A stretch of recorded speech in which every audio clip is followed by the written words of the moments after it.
Welcome. My name is David Paskin, and welcome to Synagogue Tech Forum. I'm here with my esteemed colleagues, and I'm making sure that everything is actually streaming, and we are streaming. My name is David Paskin, and welcome to Synagogue Tech Forum. Let me turn. We're hearing it come back in. Colleagues, you're hearing come back. That's because it started playing high. I was streaming, and we are streaming. My name is going. Oh my Lord! I got YouTube everywhere.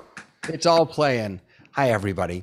Welcome to Synagogue Tech Forum. I'm so excited to be with you all again on this last show before the brand new year. Please God, it should be a healthy year, a good year, a joyful year, and a year in which all of our tech allows us to reach ever higher and achieve greatness. So let's do the go around. Let's just all say hello to everyone. I'm David Pascam. You're from Miami, Florida. You're Torah Tech Guy. Happy to be here. Tobias, say hi. Hello, everyone. I'm Tobias Moss in Minneapolis, where I'm a rabbi of a large synagogue here, Temple Israel, and it's going to be negative 15-ish when the ball drops. So looking forward to that. That's insane. Oh my goodness. Leo.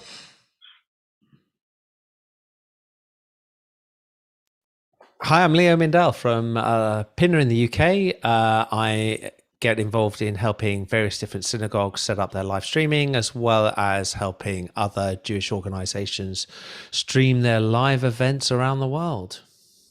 There's no ball dropping in the UK. No ball? You all don't have a ball there? What dropped? We don't have a ball. Nothing. We have Big Ben. It's a big clock that goes dying. That we've been doing it for a lot longer than balls dropping. Gotcha. It is so good to have you back, Leo. Good to have you back. Marty. It's good to be here. Hey, David. Hi, everybody. This is Marty Atias from Silver Spring, Maryland, and I'm an audio-video broadcast engineer and host of the Hybrid Ministries Tech Forum. So glad to be here. Really, really nice to see you. Michael, hello, how are you? Like 59 degrees or something ridiculous like that. And it's really it's skiing weather. Michael, how you doing? Hi, everybody. My name is Michael Kyer. I'm up here in Olympia, Washington, way up in the Pacific Northwest. We've got a nice snow sandwich going on. We had about 8 inches of snow, a little bit of ice, and another little bit of snow on top of that. So that's what I'm dealing with right now. I'm a streamer. I stream. I help people stream. I've been working with my church streaming since the beginning of quarantine. So I'm happy to be here. Amazing. So glad that you're here. And James from Dublin, how are you? Oh, there we go. Hello. I'm James Hutchinson. I'm coming to you from Dublin in Ireland, where today has been mostly just wet, which is how we would describe our winters, generally speaking. I have a general interest in faith streaming, so that's why I'm here today. Amazing. It's really nice to have you, and welcome to, and welcome to everybody who's watching either now or after the fact. If you have thoughts, if you have questions, if you want to see us talk about certain things in future episodes or even today, please put those in the chat. We'll be monitoring them. And if you're watching after the fact, we'll still come back to those chats and look at those questions and thoughts. So it's a new year, which means new tech. Now, not just toys, not just technical toys, but what new technologies, what new tools can enrich the sacred work that we're trying to do in our synagogues, in our Jewish community centers, in our educational institutions, and by extension, in all of our religious places of worship, right? What are the sort of the key things that maybe we have already discovered, or maybe that we haven't yet discovered, that we're looking forward to discovering in the new year? That's where I'm going to be. The thing that I'm looking forward to is, it doesn't exist yet, but it's something I'm looking forward to. So what I guess we'll do is just kind of go around and I'll invite each of you to share your thoughts, your sort of dream piece of technology, your dream tool that really can enrich the work that we're doing. And then by all means, let's engage with one another in conversation and keep an eye on that chat to bring in other voices. So who should I pick on first? Michael, you want me to pick on you first? Because you wrote something in the Discord, which I really loved. Yeah, sure. I can do that real quick. So for me this year, we've been working with video conferencing and streaming. And one of the things we've always had a problem with is getting folks engaged with it, getting them onto whatever platform we're using, whether it's Zoom or that type of thing. And in the last year or so, as we've developed all the different platforms, there's a new, well, it's not totally new, but it's a new way to engage video, and that's to use your web browser, all your little drivers in your web browser. So you're not downloading an extra piece of software. And so WebRTC, for real-time communication, is what this stuff is called. And there's all sorts of these little different platforms popping up that are very easy to use. The bar of entry, if you will, is as minimal as you can get. You have to put your name in, you take a little quick snapshot of yourself, and you give it permission to use your microphone and your camera. And so not having to download that, not having that extra piece, that extra step to have our folks jump through, I think is really going to help a lot with creating all of that, those communities and those, what we talked about earlier, those serendipitous moments that happen naturally. And so what this does is it gives you a canvas of your little avatar, your little icon that you can drag around. And then when you get near somebody, that video pops up. So you can cluster a little group over here or cluster a little group over here. And that transitioning between back and forth is the part that's so much simpler. This is a specific example you're mentioning, Michael?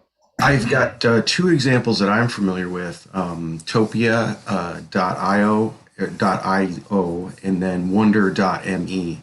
And they're both similar. They both kind of look the same. And then I can do a screen share of those if just to give a quick picture of them, just so you can see what I'm talking about.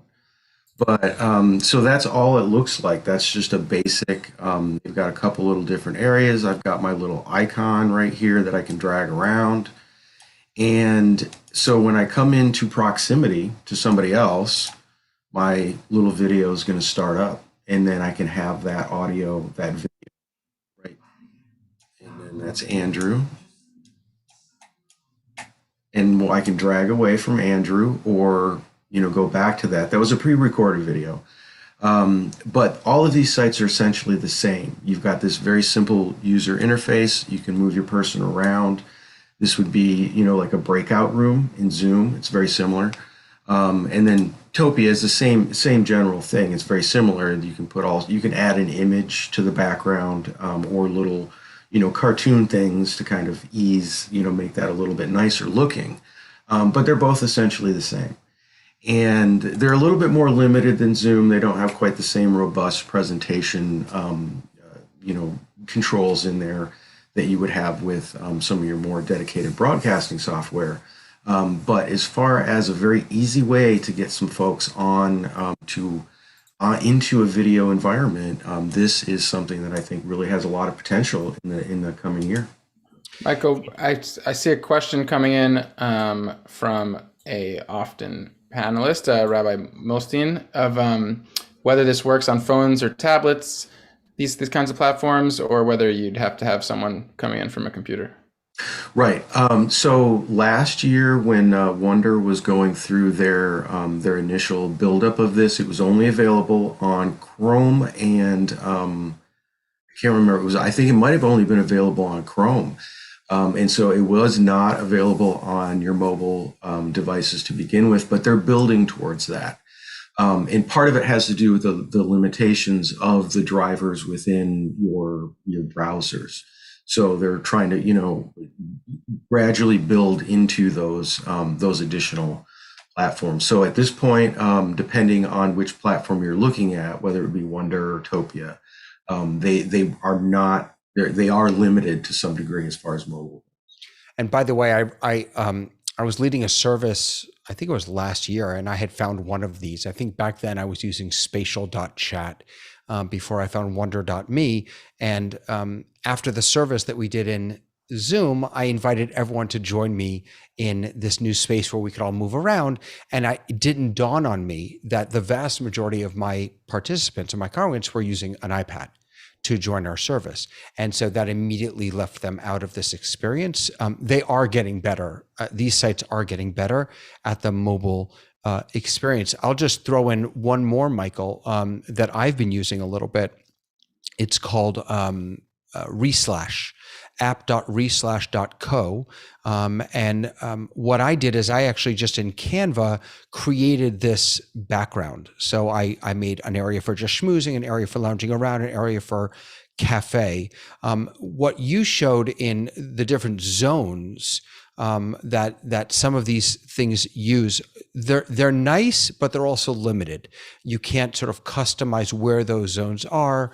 And if you do create a background, you can't necessarily say, I want this zone to be in this part of my room. So instead of using the zones feature, I just did this. And what I'll do is I'll have everyone come in and I'll make an announcement that says, hey, everybody, come on over to the what do you call it? To the lounging around area.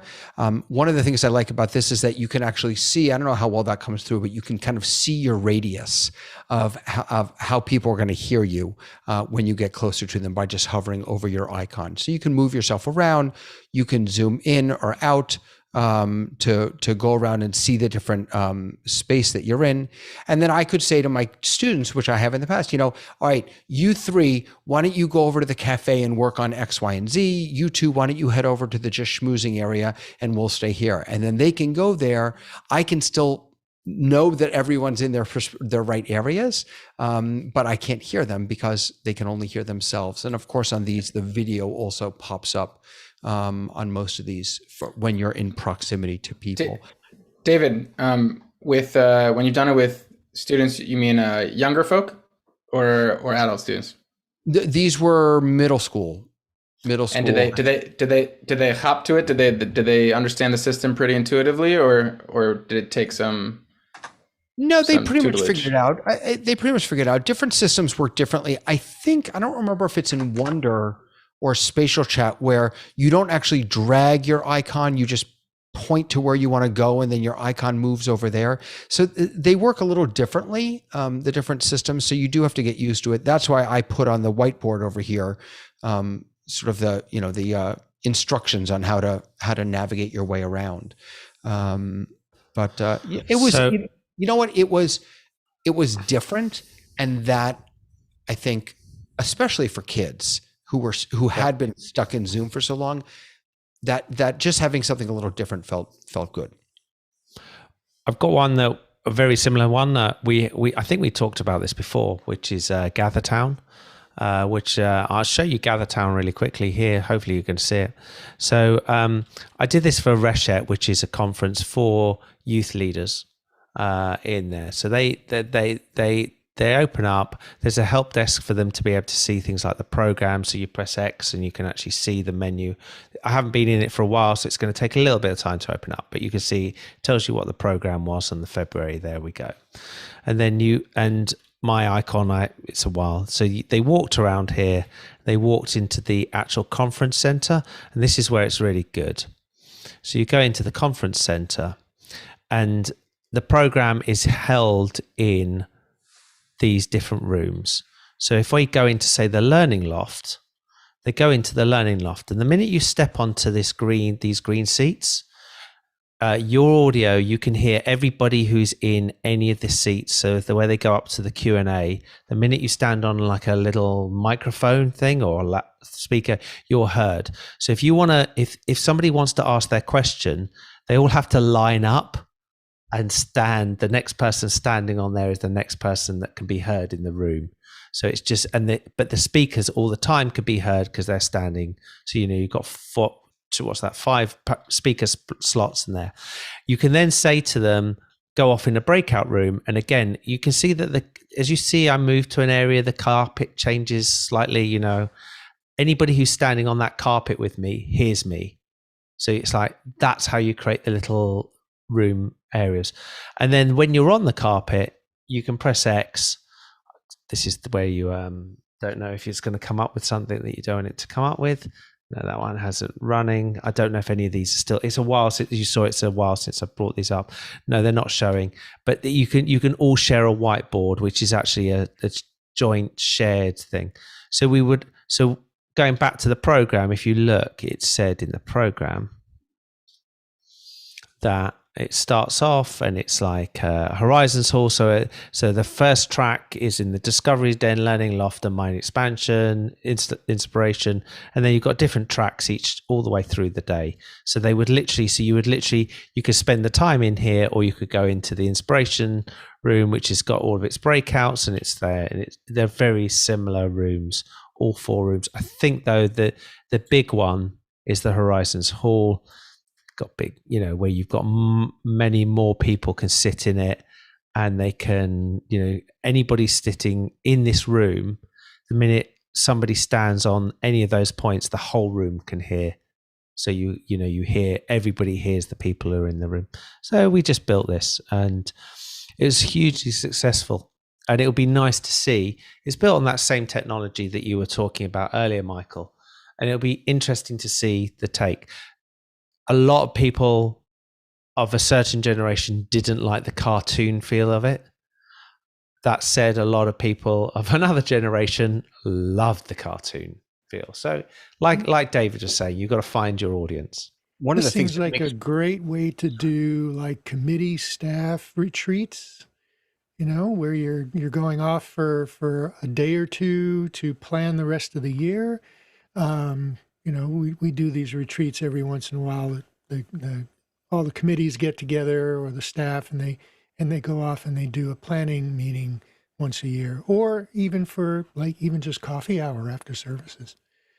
Yeah, I agree, Marty, 100%. For a lot of different types of uses, one of the pieces of feedback that I got about these, and this was back when we had all been stuck in Zoom, was as much as being in Zoom felt stuck, it also felt familiar.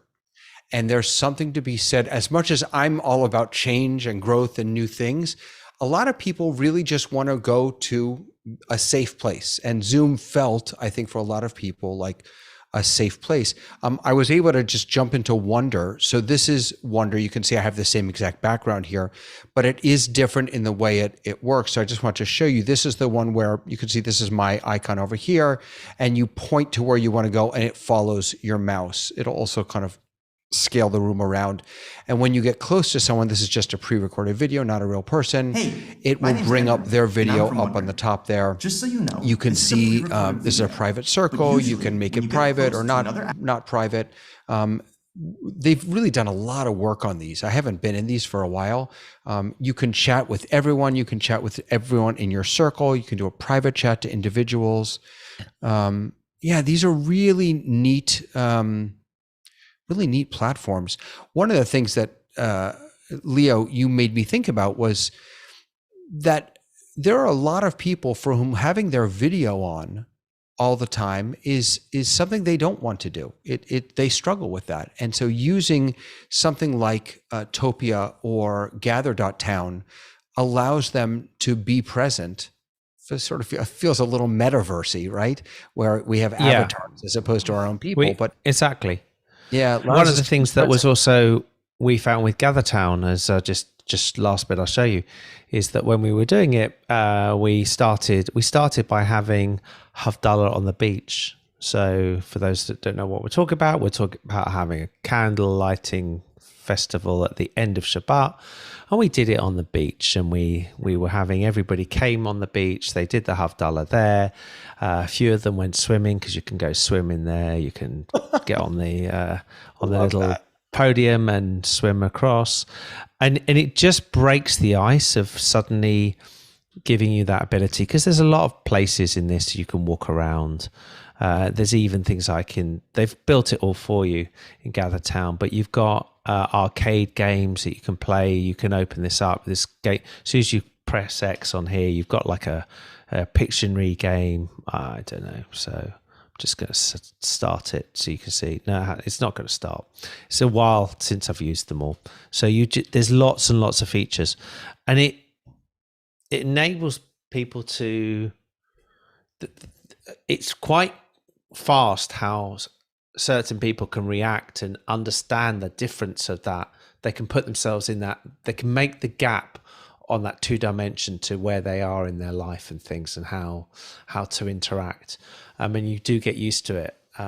It's quite amazing to see people who will spend quite a lot of time in there, and they'll see people come in and they'll walk off to a corner, and it's just that natural. They walk exactly. It literally works the way that our brains work. We sort of like, you're sort of like, you can see that they just nudge themselves off to one side to go.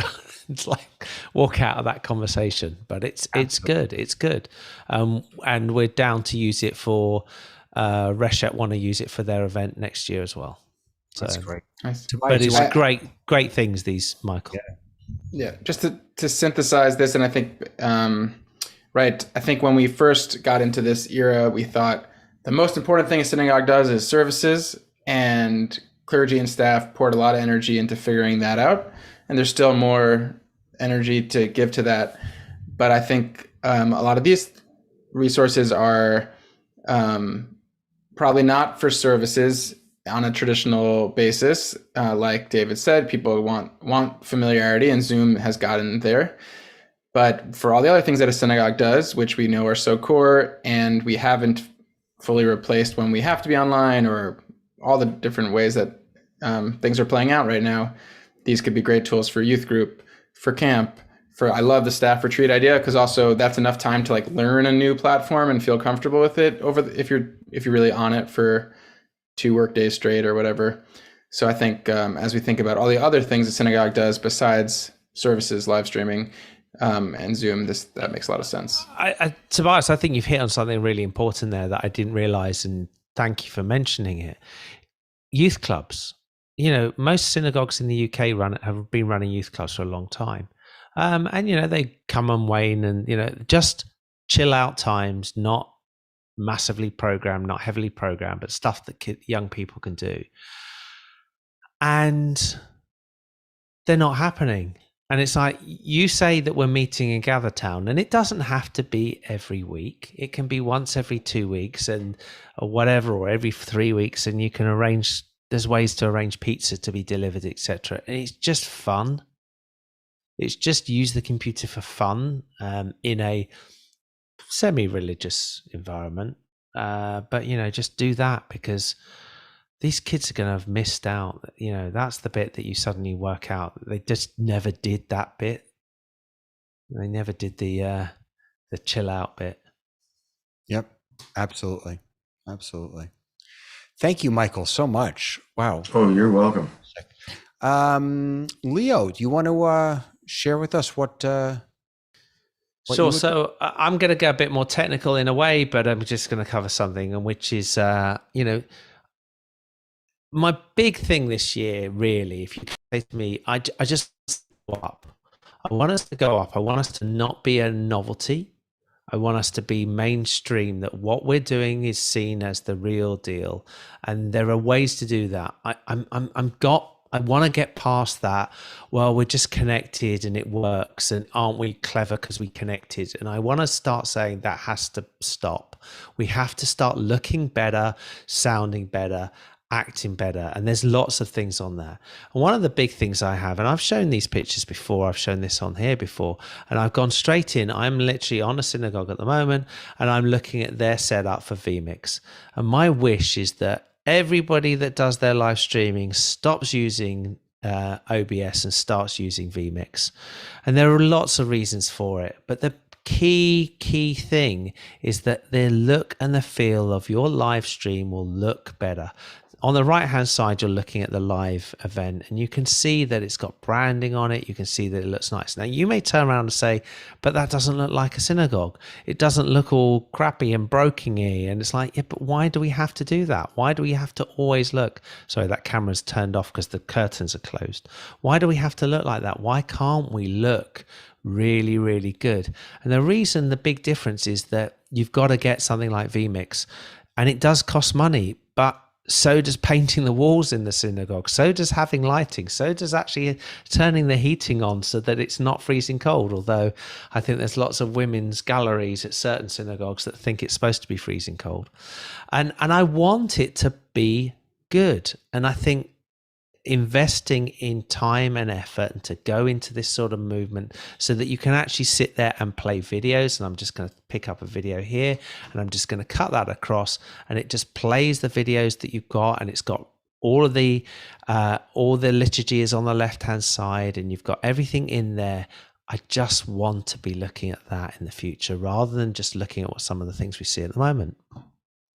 Leo, I just had a conversation literally about an hour ago with the rabbi here. I'm standing in for the cantor, and the rabbi and I are going to be leading services this Shabbos. And I made the mistake a few weeks ago in a board meeting of suggesting that services were boring.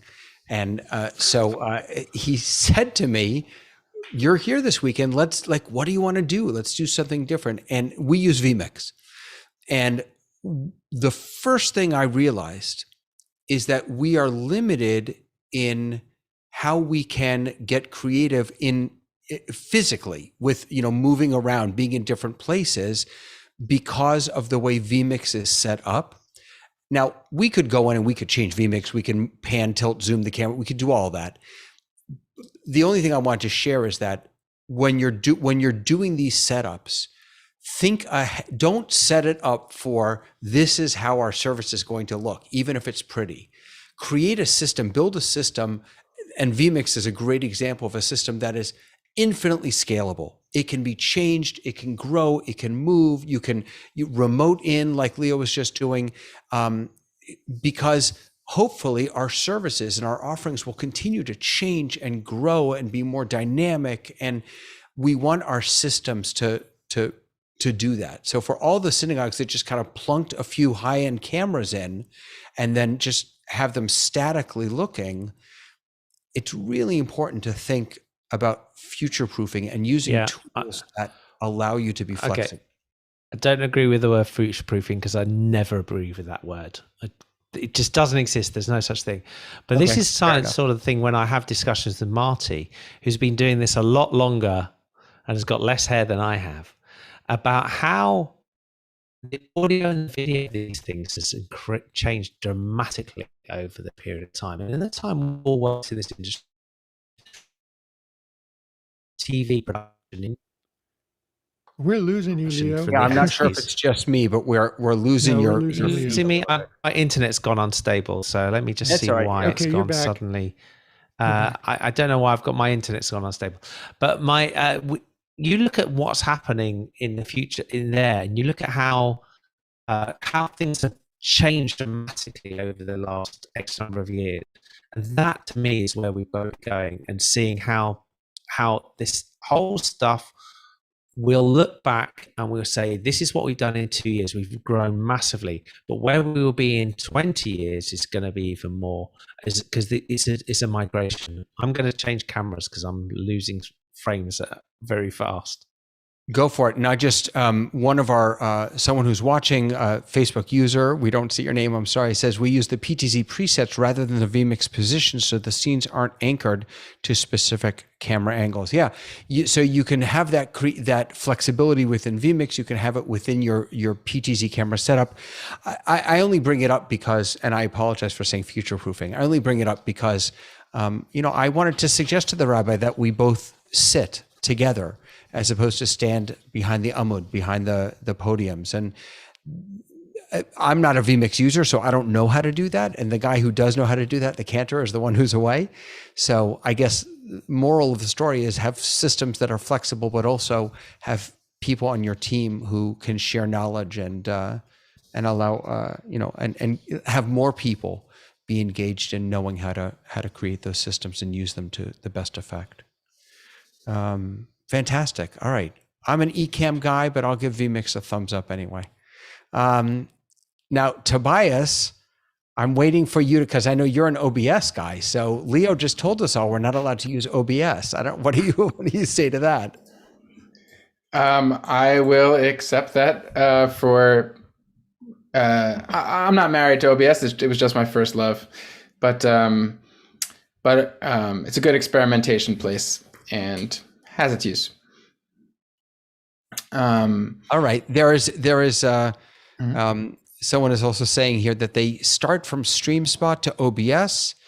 They use the PTZ presets, only use OBS to change between cameras, right? Not sure if we can integrate vMix with StreamSpot. Real quick, Leo, can they integrate vMix with StreamSpot? My understanding is that they can. Can't the question directly. Cannot remember. We don't quite have Leo back, so why don't we try to come back to that? So StreamSpot, as I understand it, StreamSpot, like Restream, is simply a way to in aggregate send your stream out. You should be able to, using either natively or using just RTMP, grab the information, the encoding information from StreamSpot, and then put that into vMix. So that should work. That should work. And I'm getting a head shake from a few people. So. You're not hearing me. No, you're still bopping in and out. Sorry about that. Sorry. Yeah, Okay. David, I believe that's back. true. Using vMix or OBS or Ecamm, you should be able to stream out to pretty much any platform, because most platforms are taking an RPMT stream, whether it's from a software streamer like OBS or vMix as a switcher, or even the ATEM Mini, which is a hardware switcher, or maybe you have a separate encoder, a little box that's a hardware encoder, and that's what it does. It streams out to whatever service you want to use. So I would Right. say that can be easily done. Yep. And someone on Facebook is also mentioning that they use Zoom and sets it to StreamSpot, or you could use vMix with StreamSpot. You just need the RTMP and the stream key. Awesome. Thank you. Tobias, let's jump back over to you. I'm sorry I interrupted you before. What's your tip or trick or tool? Yeah, so I was, we talked about upgrading our tech or our tools, but a large part of that is what's inside of our Roche, inside of our head, our brains and our habits and ourselves. And so that's kind of what I want to start focusing on in this coming year, because I feel like for some people, this is still a brand new conversation. Some of us have been really exploring the tech stuff, and I feel like I've got the tech skills a bit, and now I want to figure out how do I kind of implement them and make them more universal and create an experience with them. So I'm thinking there's a kind of the expression of wetware, right? There's software, which is the stuff that's loaded on the hardware, but then wetware is what's in our brains. And I think we have to establish some norms and promulgate the norms we want to establish in our Jewish communities and how they interact online. So one version of that is if someone comes to your Facebook live stream of your service, comments, and no one comments back, then they understand the norm is, oh, this is not a place where chat happens. This is just a place to watch. I'm not going to chat anymore. Whereas if you see with either synagogues or churches that are responding, or other types of Facebook content where the comments seem so active, then the people come to realize, oh, this is a place to talk. And I think these ways of establishing habits are all throughout what we're doing. So, right, David, you mentioned that a lot of people don't like having their cameras on. But probably a big part of that, not the only part, there's lots of reasons why that is, but a big part of that is that their image has all the quality issues, and then it would make sense that wouldn't feel good to have that on, either because it's not professional, or because it's not attractive, or it's not as good as the person next to them. So that's why I think it's really important that we create ways of campaigning on how to do these things better for our congregants. I think a lot of our attention has been on our clergy and on our teachers, but I'm interested and to hear from the panel if you've seen this done. I remember seeing it at the beginning of the pandemic where people were circulating, 5 tips for a Zoom meeting or whatever, but kind of what's the next level of that? And another thing that I saw at different times in this period was, how do you create a sacred space at home if you're joining services from home, and suggestions to change the lighting or light a candle or, create. I imagine some religions have an easier time saying like build an altar in your home or that sort of thing. But I wonder what minhagim, what traditions we can come up with and promulgate to change our habits that make this a more dynamic experience. Michael, I saw your hand. Do you want to jump in?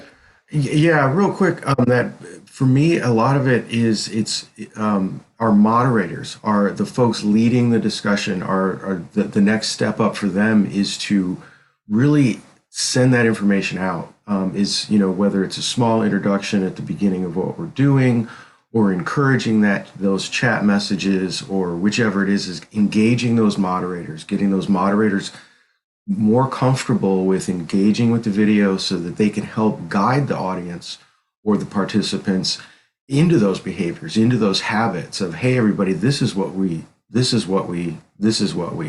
I think that training those folks, getting those folks to step up to build their skills, public speaking, interaction, that type of thing. Mm-hmm. Yeah. And I think people really do, when there's clear messaging, people really take on new actions quite quickly. Just like in services, no one ever said to themselves, I'm going to train the congregation to bow with me at this moment. It just developed in the way that sacred ritual develops. And at the end of a lot of my classes with middle schoolers and whatnot, we end by doing a pound straight to the lens. And I imagine I'm the first teacher with them that suggested that. And the first 1 or 2 classes when I tried to end class that way, 3 fists flimsily went to the camera. But then they learn a new way of interacting, and they jump in, and it's ultimately, some people complain about standing and sitting and standing and sitting in synagogue, but it's much better than the alternative of being in one posture for the whole time. So I think teaching these little ways of engaging physically or with better camera, all that are really important. Anyone else? Yeah, Marty? Are you hearing me again now? Am I back online? Yes. Yeah. Yes. Right. Okay. And now it says your connection is unstable again. But I think one of the things as I said earlier, Tobias, we're in a new world, and this new world isn't that old. And some of the traditions that we've learned and some of the things that we've been doing for a long time and learning how to do these things. And even if we take something really obtuse, like we say, how to sing We Will Rock You by Queen, you learn that, and it takes a while before the audience actually understands how to clap along to a song like that. And we have to learn these things, and it will take some time. And you're absolutely right. We're going to learn, and we're going to learn, and we're going to get better and better. And it feels wrong, but it will be a great experience when we get these things right and we work out how to bring those things together so that it becomes meaningful and inclusive and participatory rather than just a one direction push. Because if Queen could do it, so can we. Yeah, learning these new techniques and ways of communicating with each other, ways of communing with each other, and this continuous dialogue that we have. Most people, or many people, not most, maybe, depending on the particular age group of your congregation, but some people have become familiar with social media and frequent social media for communications, for different topics or different areas or different interests. But I'm not sure. I don't know whether synagogues have embraced the concept of continuous communication with their congregations. I mean, you probably have a monthly newsletter, and you may have, probably at one point you printed it, and then maybe at some point you converted it to a PDF, and then you email it to your congregants. This is a really good way to keep your membership informed about what's going on in the church, but it's a one-way communication. There's no conversation going on, right? So through the use of threaded group conversation platforms like Google Groups or Groups.io or even Discord, you can have topic-driven or open conversation between congregants every day of the week, every hour of the day. If people want to get a referral for a physician, they can go onto your congregation's, listserv and ask, who knows a good physician? Or if you're looking for a baseball team for your child, or you just want to say, I need who's around I can talk to. I'm feeling lonely. We can have a conversation. These are incredibly powerful tools to not just create community, because you have community, but to enhance your community feel and your congregation's interaction with each other, and bring everybody closer together on an everyday basis. Tobias, that's really cool. I just want to jump in and piggyback on that and then let you respond. Rabbi Leah is watching. Hi, Rabbi Leah. It's good to see you or hear you, or I see, hear, whatever, in comments in the chat, that because you've just raised the piece of this puzzle, which is allowing and empowering members of our community to communicate with one another. She's raising another important piece, which is clergy engaging, or leadership engaging with the chat, not necessarily during the service, but in follow-up after the services. I've said this a million times, that I've had the honor of sitting in on a few of the training sessions with Elevation Church, with their digital team, and they talk about how 80% of their work is not done during services on Sunday mornings. It's done after the fact. It's during during the week, when they are engaging with people, responding to comments, creating those groups, engage and facilitating those chats and those spaces. So thank you, Marty, and to Rabbi Leah for bringing that up. Sorry, Tobias, go ahead. Yeah, no, just Marty, what you're talking about, I've only seen, and this is just my personal view, I've only seen it done once in synagogue communities that I've seen so far, of Rabbi Daniel Bogard in St. Louis made for his synagogue a Discord just for Intro to Judaism and conversion students. And he invited me into it as a fly on the wall for a day. And it was the most interactive congregant or would-be congregant space I've seen, both with like people sharing memes and just friendly content, getting to know each other, and then also asking questions about their learning and planning for upcoming holidays. And what was incredible about it, especially as a professional, is that the rabbi wasn't doing anything practically. It was, people were starting their own conversations and seeing them through, and I'm sure the rabbi dropped in and out of it and checked in on it, but basically it seemed like a congregant run space. And especially at bigger synagogues, maybe it's smaller synagogues too, but I've been at a synagogue like mine, which has a big professional layer to it. We get in the habit of providing programming to congregants, but creating opportunities for congregant engagement is key. Ends up being a difficult task. And so I'm really excited to mess with that option, creating a Discord threaded conversation platform for either subgroups of our congregants, or throw them all in and see what happens. Although I'm sure there's challenges along the way with moderation and stuff, but I'm excited to explore that.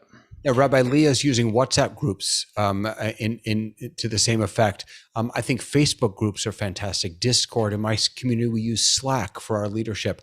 There are lots of different ways. And Marty, the way you brought this up about sort of the transition from the paper, what are they called, newsletters, to a PDF, to I think you're right. It's interesting that, Web 1.0 was very much about just getting information out there. Web 2.0 was very much about social, but a lot of us never got there. We're still living in Web 1.0, well, what I would consider Web 1.0, which is the internet is a place to send information out. It's to post a service, as opposed to really engage with people.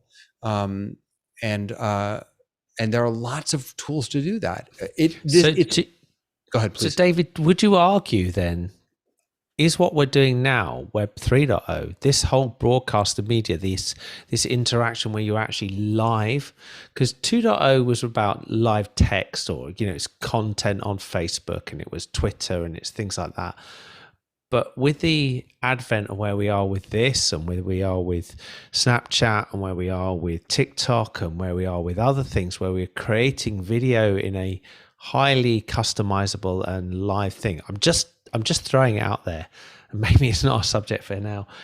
Have we transitioned and moved into somewhere else? I'm really keen to hear this from Michael or James, who've got, who are real experts in sort of this sort of area. James, what do you think? Well, I don't think I would consider it to be Web 3.0, because that's more about decentralization, and the whole like NFTs would be very Web 3, which is a non-fungible token and stuff like that. But I think we're very much at the point where we're not fully in on Web 2 is probably more accurate, because it is about engagement, about that interaction and building community online. And that's something that I don't think faith has really embraced so much. They still see it as very much building based as opposed to an online base. Discord is really interesting. That was interesting to hear about how that's being used. Facebook groups obviously is another great tool, and WhatsApp is a particularly good one. But managing those groups is where it gets tricky, and they need to be monitored, and they need to be built with care, because otherwise you don't necessarily have a good group. I mean, there's a group that we're all involved with, that probably, as you know, office hours, where they make it particularly difficult to become part of that community, and that difficulty is actually what makes the community stronger. And when it comes to faith, everybody has a different level, and there can be a danger involved when you do that online, and with something that you don't have the emotion attached as a text message.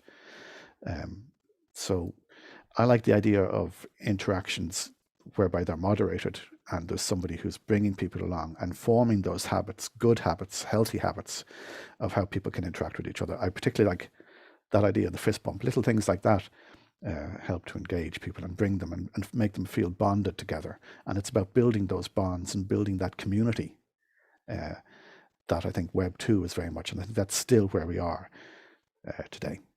And I would argue, James, that what you were just talking about is the fundamental difference between a broadcast and a multicast, right? When we are simply sending a stream out to YouTube or Facebook, and no one is keeping an eye on the comments, and you haven't built into your system the capacity to bring comments in or something like that, and to respond to those comments, to call people out, to say, hey, it's so good to see so-and-so here.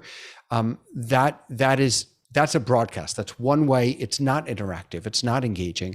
Whereas what we're doing, and maybe this is partially going to what you were saying, Leo, is the piece of this maybe that's Web 3.0 is the decentralized part of this, is that we're all over the world right now. We are literally all over the world, that we are not in one place. We're not producing this in one place. The technologies that allow us to do this allow us to have a conversation and bring other voices that may not be here on camera on with us. And that, to me, is multicasting is particularly powerful.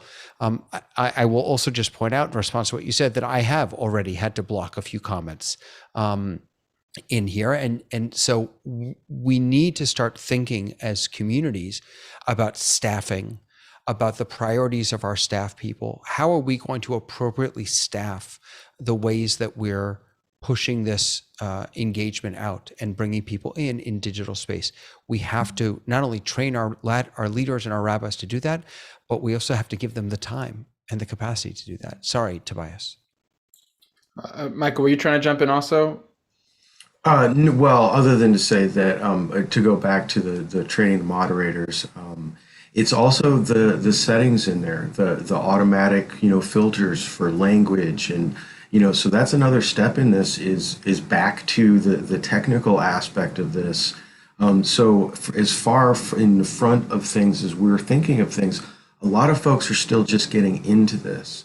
And as they get into those spaces and they're building that, once you get a critical mass, that group starts to police itself. So in addition to the technical solutions we have to that, the group can start to say, hey, we're not going to, we don't want this behavior, or whichever it is. And so I think we're still very, very, very early in that. And that's why this type of guidance and bringing our, folks into it step at a time is critical. I hadn't thought about it that way in terms of the fact that we are decentralized because it's global. It's actually an interesting way of looking at it. And in terms of the moderation and training of people, how to moderate is key to it, and to have consistency there. One of the things that we've always been doing since the very beginning with our service is that we allow comments to be seen as part of the service. And the next thing that I'd like to see that develop into would be where there might be some interaction, which would mean changing the ritual a little bit, and that certainly is not something that the clergy are keen to embrace. But I think you can see when you have a moderator who responds to a message that somebody posts on Facebook, they will post more messages, and when they're doing that, they're engaged with your service, and that is very rewarding. And often it's not the messages and stuff that they're giving you are positive, and that brings, like, a big part of our service is music, and for music to be successful, you need to feed off the energy of your congregation. So I see that messaging as as close as we can get to getting that energy from the congregation. Clergy are many things, but one of the main things they are communicators, right? I mean, what are you doing if not communicating, especially during service? And as James was just saying, who wants to stand up in the front of the room of people who are fidgeting and looking at their phones or doing their nails, or you want them to be engaged with you and what you're saying, right? Well, what we're talking about here is continuing that engagement throughout the entire week and finding the tools that best suit your population, and finding the people, the staffing, the volunteers who will make those tools work for you and keep everybody within the guardrails of what is acceptable behavior. But more important than that is finding ways to make the tools work. Like, for example, everybody knows Facebook, and Facebook, you can create a Facebook group for your congregation very easily, and many have done that. But Facebook groups in themselves are not very adaptable or configurable. I mean, it's like one long series of posts, and you really can't parse them out very easily into different conversations. With groups.io, and I don't know the one that Rabbi Leah was talking about, but I do know Discord very well. Yeah, she just mentioned WhatsApp. WhatsApp, yeah. I don't know that one. Discord, for example, is very easy to create very specific topical areas for conversation, and to control who can post in them and who can read in them. So you can have widely available topics. You can have topics that are strictly controlled for, say, just board members or just committee members or just staff. And so it becomes this one place where everybody can interact with each other in a very controlled way. And that's very, very powerful That's way beautiful. to communicate. Yeah. I want to jump over, Marty, if you have something you want to share. But before we do that, Tobias, I just wanted to, you had talked also about helping not just us upping our game by creating more engaging, interactive experiences, but also the congregants upping their own game as far as the quality of their audio, the quality. And so what I oftentimes will have guests, in fact, you're coming on, Tobias, I don't remember when, I have guests come on my shows, and I have a get ready guide that I share with them. And I realized the other day that no one has read it. It's just too long. It's ridiculous. So what I did is I made just a one pager, and it didn't dawn on me until just now that this could be something that we could share with our congregants and maybe turn into a challenge, right? That the first thing that we have to pay attention to is the internet, and then audio. And I stole this right from Office Hours. This is not original, but there are 5 simple steps to making sure that everyone has the best experience in our services, because and that you look your best and sound your best. I don't know if you want to chime in on that at all, Tobias, but I didn't want to lose that piece of your tip and tool. No, that's great and very important. And there's a lot of that stuff is low cost or no cost, and it's just knowledge. And also, I mean, this is something that goes way beyond just our religious communities, but also, kids at school. There needs to be major campaigns amongst parents and children to set them up for success, because so many kids are showing up on, not at a desk, or all these basic things. And there's a big re-education and learning of just how everyone shows up in online spaces in a much more productive and it feels better as well to do so. Fantastic. Thank you. Marty, did you want to share a tip or a tech or a tool or anything? Yeah, a couple of things, actually.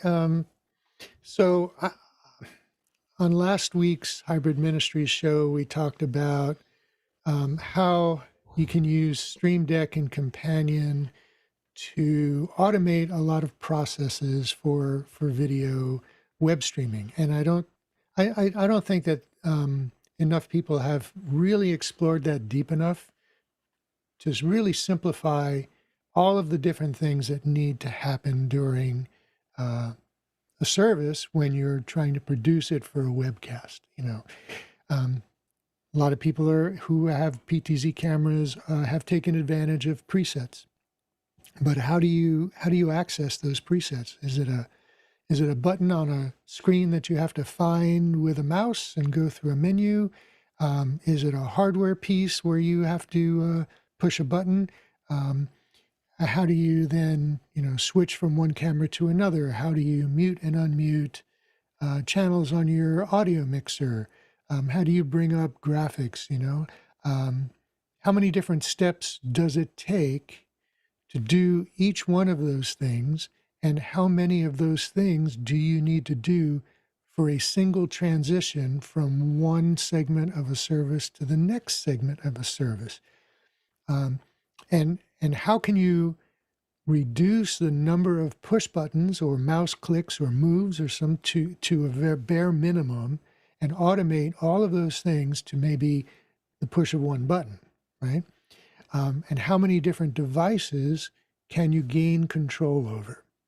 And so with devices and software such as Stream Deck and Companion and others like Central Control or many others there that are fairly easy to use and may not even require you to buy hardware, just the software that you can load, create a push button pad on a tablet, right? So that you can program those buttons to do any number of steps. So that's something that I'd like to see more people look into, spend a little time researching, and it's worth spending the time to think about how to creatively use that. Tobias, what do you think? So just to show, my Stream Deck is not loaded right now, but just so people have a visual of what Marty was mentioning, it's a little button pad that you can program each button to any sort of function, and then the button actually will have the text of what that does. So mute, unmute, spotlight the third camera on the right, or a million different customizable buttons. But what I've been kind of, and Leo, do you want to show yours as well? Yeah, I'll give you Stream Deck Envy. I've got the bigger one. And I've got the smaller one and there. And actually there's a comment from Rabbi Leah I'll give also you saying that I got two big ones and a small one here. Well, she was saying, Rabbi Leah was saying that, you know, that Stream Deck with Companion has been her favorite tech of the year.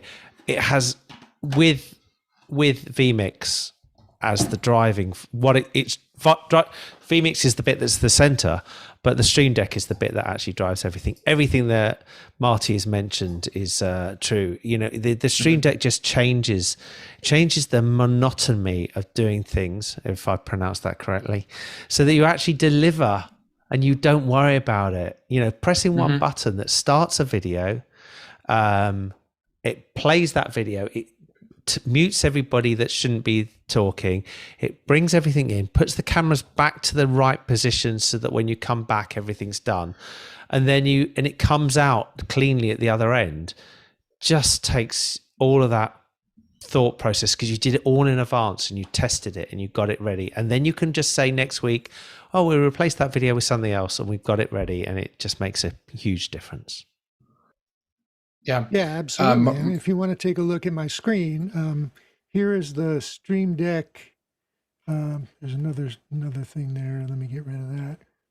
We're seeing it. Yeah. So there's the Stream Deck software, and it's a replication of the Stream Deck hardware. And you can see down. You can see down here once I get to it. Right there are a number of buttons down here. These are all different pages. On the Stream Deck, you can have 99 pages of buttons. And so that makes it extremely flexible. And you can have a button on a page that will bring you to another specific page. So you're not scrolling through every page to get to page 6. You can have a button that says page 6. Or you can say, you know, this is my PTZ. All of my PTZ controls are on this button. So you push a button that says PTZ control, it takes you to that page. And you can put almost anything on these buttons. Down here on the right side is a list of things that you can control. So these are programs that are written by people or provided by the makers of Stream Deck, and these are functions. So for example, I can go to OBS Studio and I can drag this here and put it on a button, and now I can create, that button will change me to a specific scene if I wanted it to. I could do lots of different things here. And then Companion, on the other hand, okay, so this is what Companion looks like. It looks very much like a Stream Deck because you're creating buttons for the Stream Deck. We're still seeing the Stream Deck profile. Oh, right. I got to push that button there. There you go. So here's it looks very much like a Stream Deck because you're programming buttons for the Stream Deck, but there's a whole different set of things that you can control using Companion. And on the right here, and I'm just going to scroll through the A's, that's just the A's. These are all hardware pieces that you can take control over.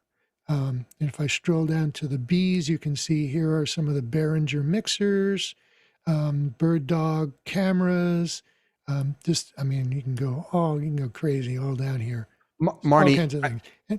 I just want to jump in, and because you wrote me something earlier today, a pearl of wisdom that is just so important.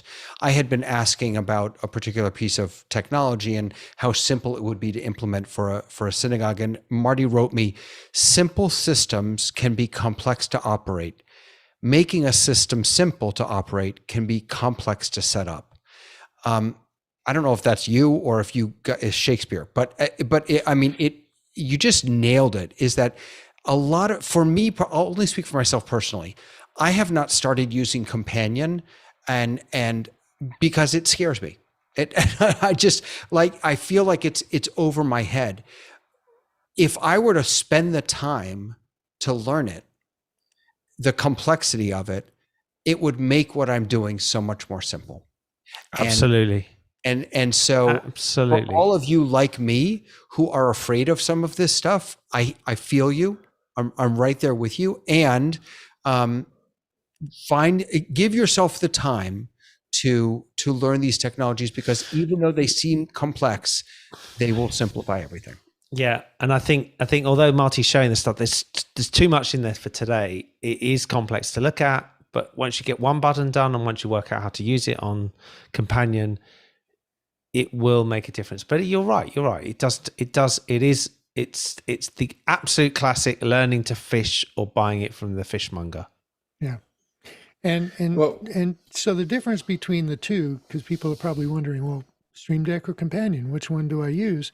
Well, they both work with Companion, but the software that comes with Stream Deck and all of the things that you can control, and I think Leo, you pointed this out. It was an observation that I hadn't even caught on to, was that all of the things you can control using the Stream Deck program and all those selections, those are softwares that reside on the computer that the Stream Deck is connected to via a USB connector. Companion, on the other hand, controls hardware that can be anywhere on your network, which makes it very powerful. So you can control things on a different computer. You can control an audio mixer. You can control a video switcher. You can control a lighting system. You can control pretty much any of the hardware, including other computers, on your network. And one other very cool thing about Companion is you don't need a Stream Deck to use it, because you can create a button pad on a tablet or on your desktop. So these are all live buttons. If I were to press one of these things, it would work, right? So you don't need the hardware to actually use it.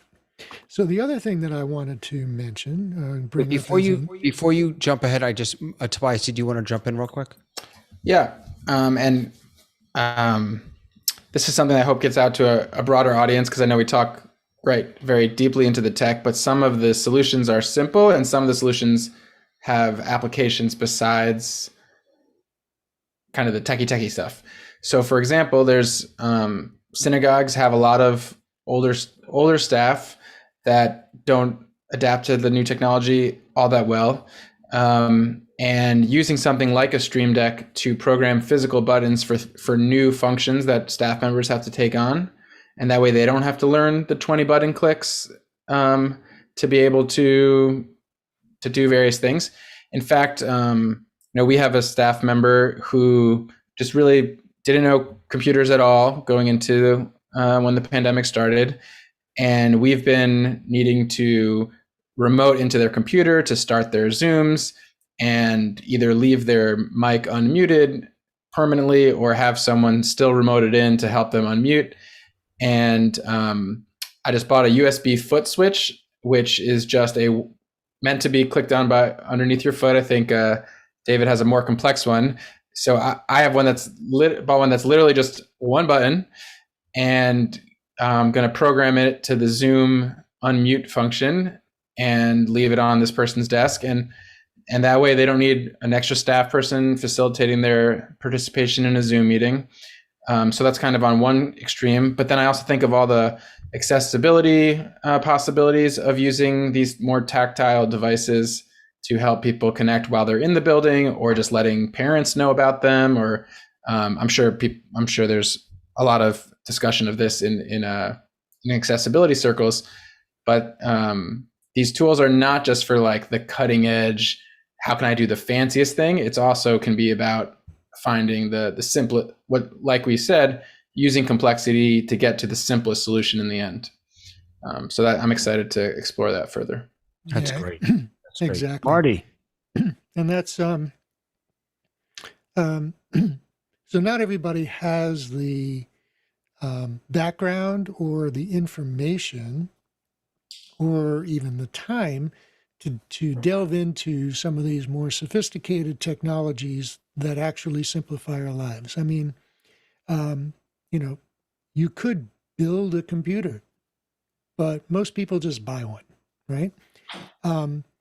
So if you have a use and a need and a want to simplify your operations, you might want to find somebody to help you program it, because there can be a lot to go into it. It's not all that difficult, but it takes time to learn how to do it, and there are a number of steps that you need to accomplish to do it well, right? Like, for example, you push a button and it sends out a command to wherever. But once you've sent out that command, you might want to have some feedback from that device that the command was actually carried out, and see it on your Stream Deck. That's called feedback, and that needs to be programmed in as well. So when I push my button to mute my speaker, that button turns red, that it's muted, right? I know it's muted. Well, I can hear it too, but the point is that I can see it. So you can reach out to any one of us here on the panel who are capable of helping you with that, and providing you with that service to make your operation simpler. Right.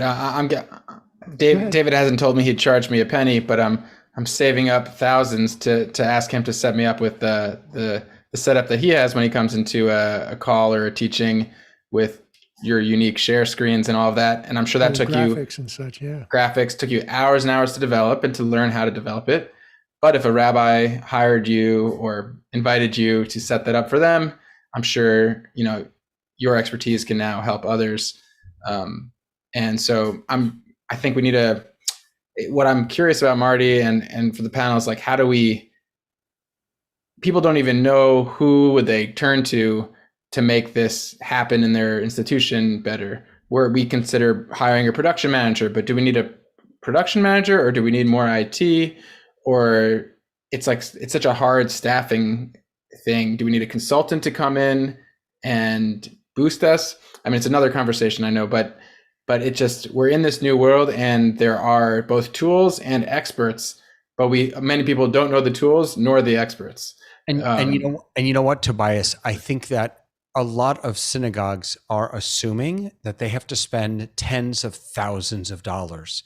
And that's the piece that's really riling me. I just met with a community the other day, and they have a smallish room, 20 by 40. It's sort of a boardroom. They do classes there. And they have a company that's coming in and installing a $15,000 system in this one room.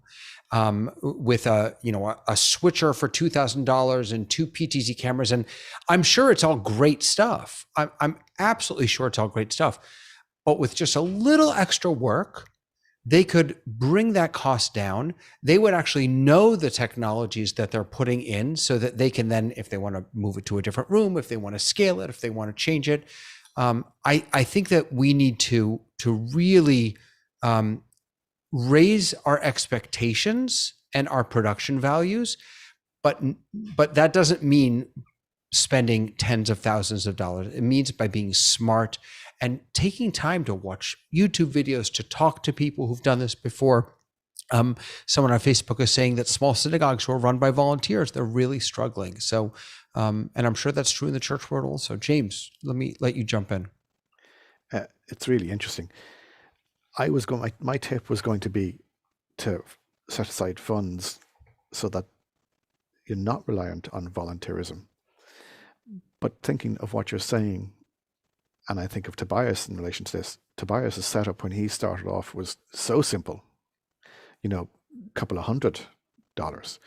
And now that they've tested that out, they have a better feel for what they want and what they need. And they've invested thousands of dollars now. And that organization, that what you're talking of there, it really, that'll be the guidance to give them, would be for them to delve in themselves, to get their hands dirty so they know what they want, and that they'll be able to help to support themselves. Otherwise, they'll be completely reliant on somebody outside if any of those elements breaks, which it will.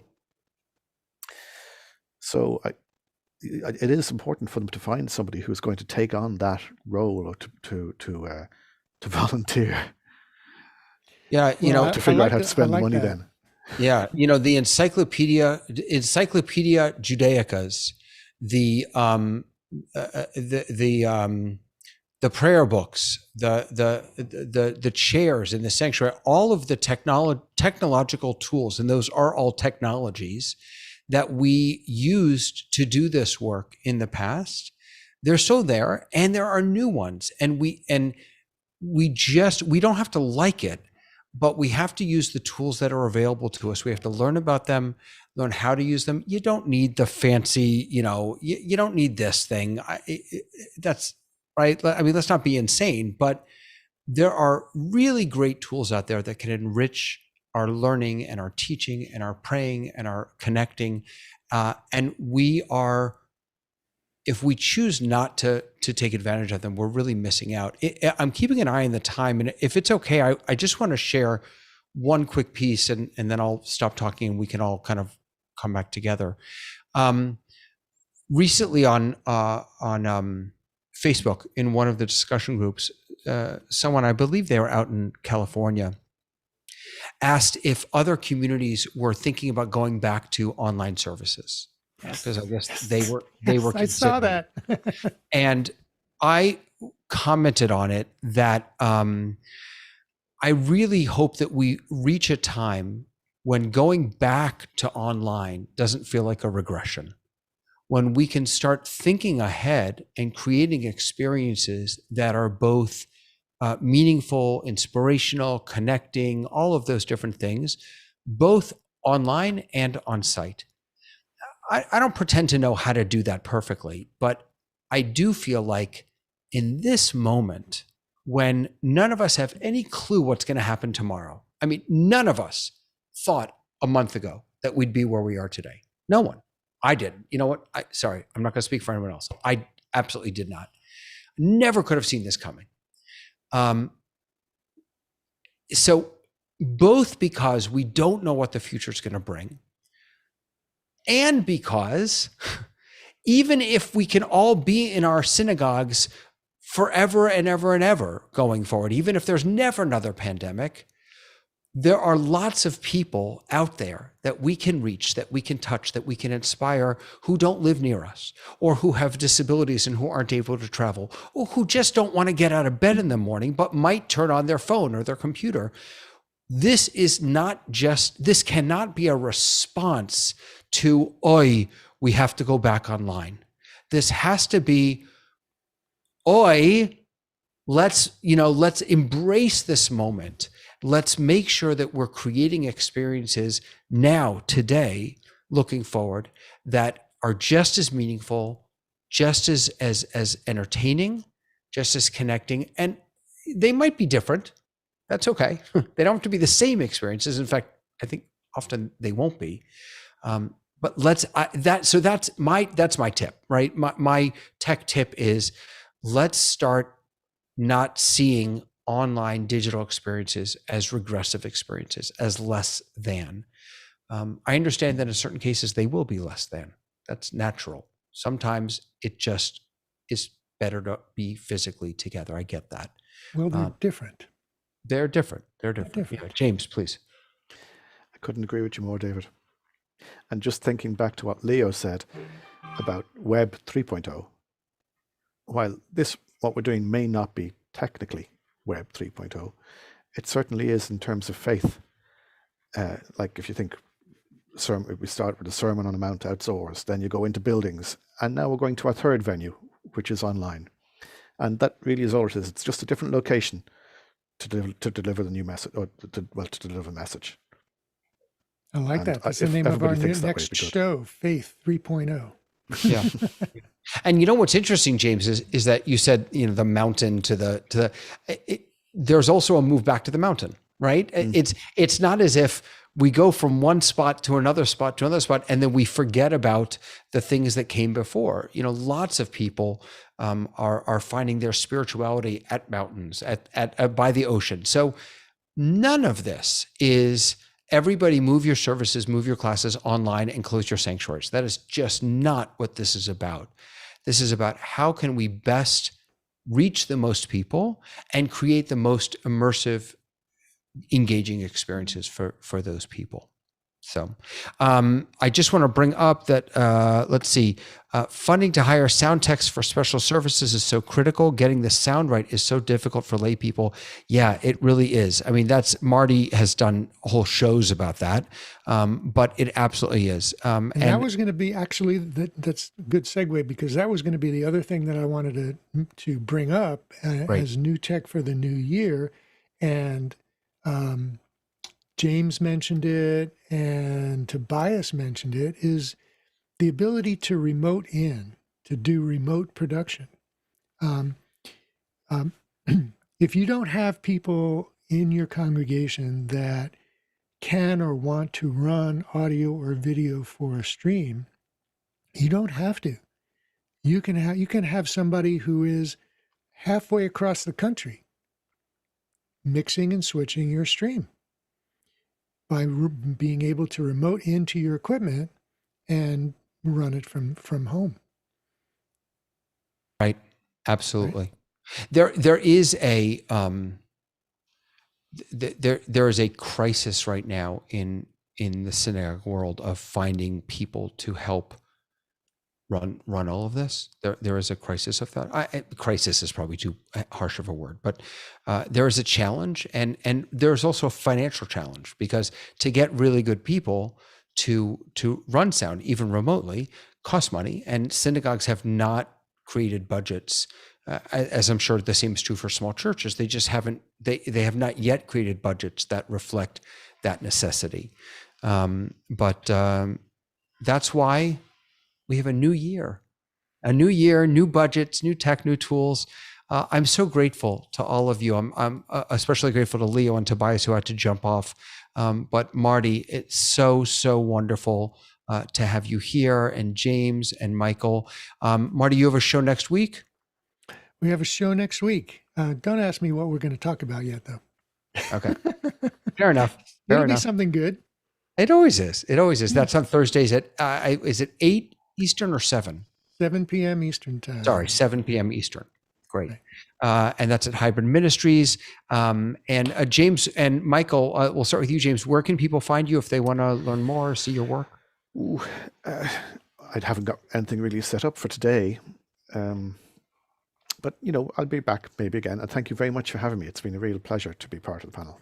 Oh, it's an honor having you here, James. Thank you. Michael, where can people find you? michaelkyer.net.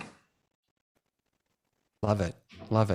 And let's not forget to mention that people can reach all of us through the Hybrid Ministries Tech Forum Facebook group, through the Dreaming Up Facebook group, and they can join the Discord for Hybrid Ministries.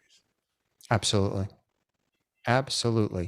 And I'm David Paskey, a Torah Tech Guy, and really happy to be here with all of you, and just wishing everyone the happiest, healthiest, most spiritual of New Year's.